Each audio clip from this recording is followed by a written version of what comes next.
Welcome to my vlog!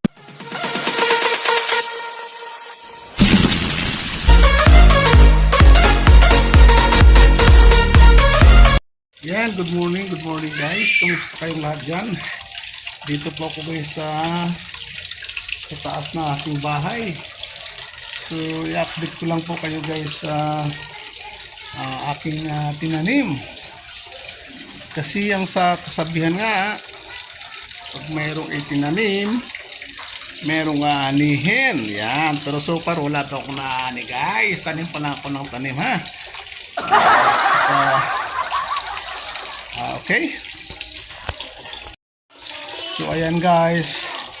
Dahil wala naman po tayong lupang malaki dito sa Manila. Kaya nagkasya na lang po tayo dito sa taas.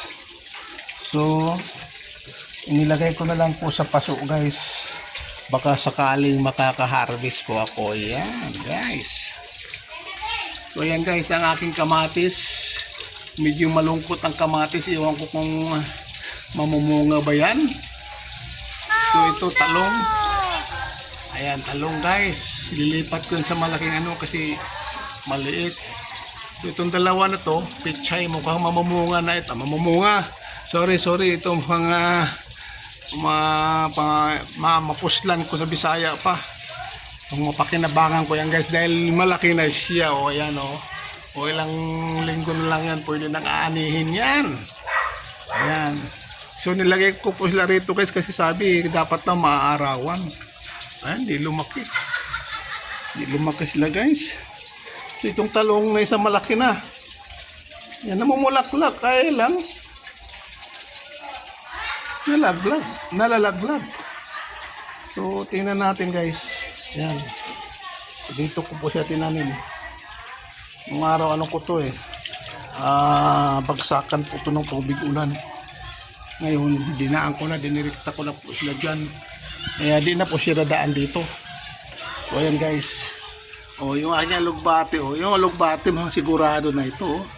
Yung puting alugbati. Yan.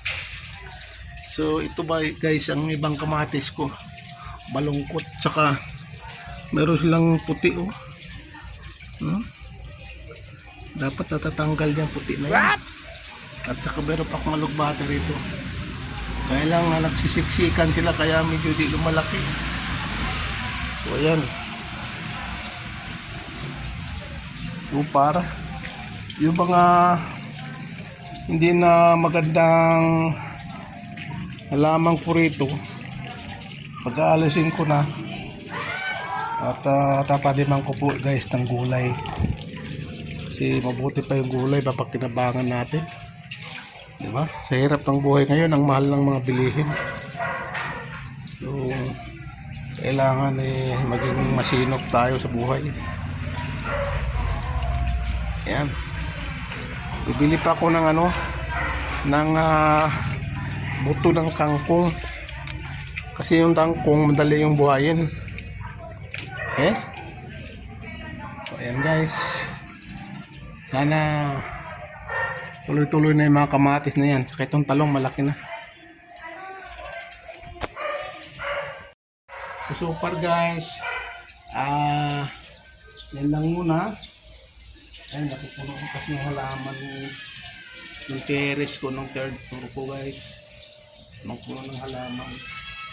Maganda rin naman kasi yung halaman sa bahay, malamig sa mata. Okay? So, ganun na lang. I-update ko na lang kayo kung nakaka-harvest na ba ako rito sa mga tinatanim ko. Pero I'm sure. Sabi nga, pag may itinanim, may aanihin. Diba? Yung iba nga, walang tinanim. Ani ng ani. Ay, ako pa kaya may itinanim. Tsutsak yan. May aanihin. At alagaan natin mabuti para naman magbibigay ng ani na sagana. Lagyan natin ng fertilizer. Yung fertilizer ko rito, kukunti na lang.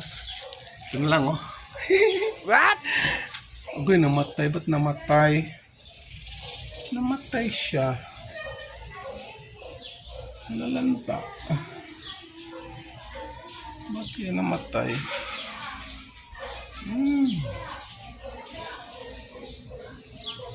Okay.